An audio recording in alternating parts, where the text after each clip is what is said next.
Before I review Super Smash Bros. Melee, I thought it might be worth taking a look at what could have been. Specifically, what if before Melee, but after the original, there was another Smash Bros. Game, and it was on the Game Boy? Well, developer Dan Fornace decided to answer that very question, and to do so he created a little game called Super Smash Land on the PC.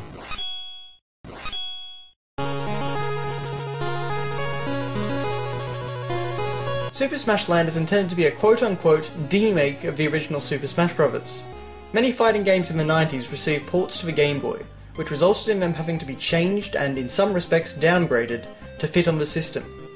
With fewer buttons, a colour palette limited to shades of green, and a much smaller screen, porting a game like Super Smash Bros. Is a daunting task. Does Super Smash Land succeed? Let's find out.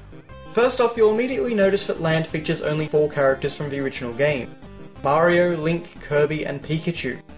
2 additional brand new characters can be unlocked as well, bringing the total roster to 6. Despite the relatively small roster, the developer has done a fantastic job of bringing these characters to the small screen. While changes have been made, almost all of their moves are intact, and they exude the same personality that they did in 3D. Speaking of movesets, due to the limited control scheme of the Game Boy, there had to be a number of changes made to make Smash Land work. First off, there is now only one attack button, X on the keyboard. The other, in this case the Z key, is mapped to jumping. While the direction you're pushing on the D-pad still changes your attack, in Smash Land your position is also a modifier. Simply put, if you're in the air you can perform different techniques than if you were on the ground. This takes some time to get used to, but once you wrap your head around it, it works rather well. I should also note that the game moves at a slightly slower pace from the console games, and characters feel just a little bit heavier. It still controls just fine, but I don't think it's quite as smooth an experience. But what about game modes? Super Smash Land features 3: Arcade, Endless, and Multiplayer.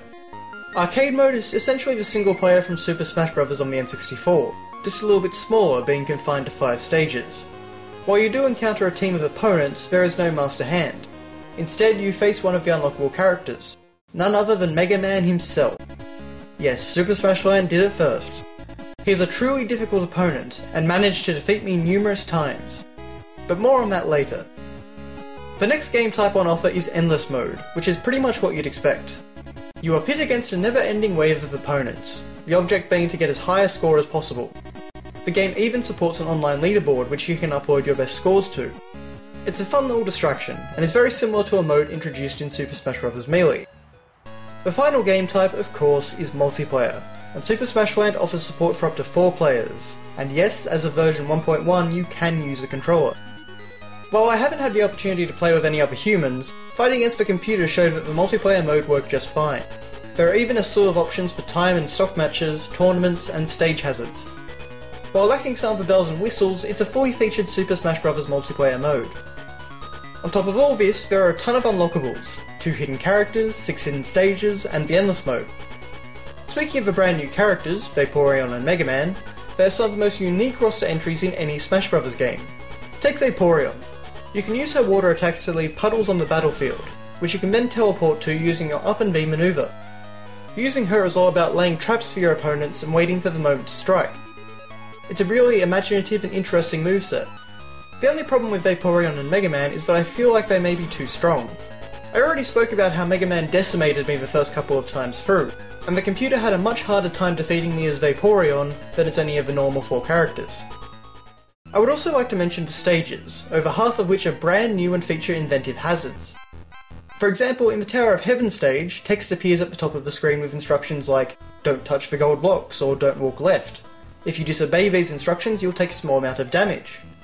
I found that the hazards here really kept me on my toes.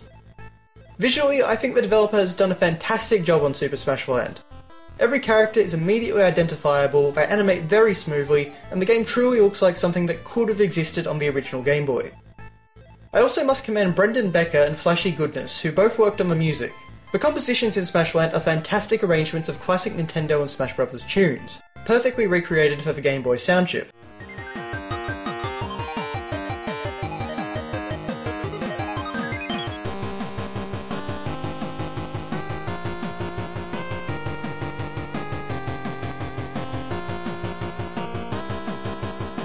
Super Smash Land is one of the best fan projects I have ever seen, and I can honestly envision it as a Game Boy title back in the late 90s or early in 2000.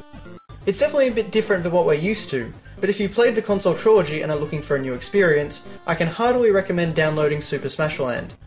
The link is in the description, so what are you waiting for?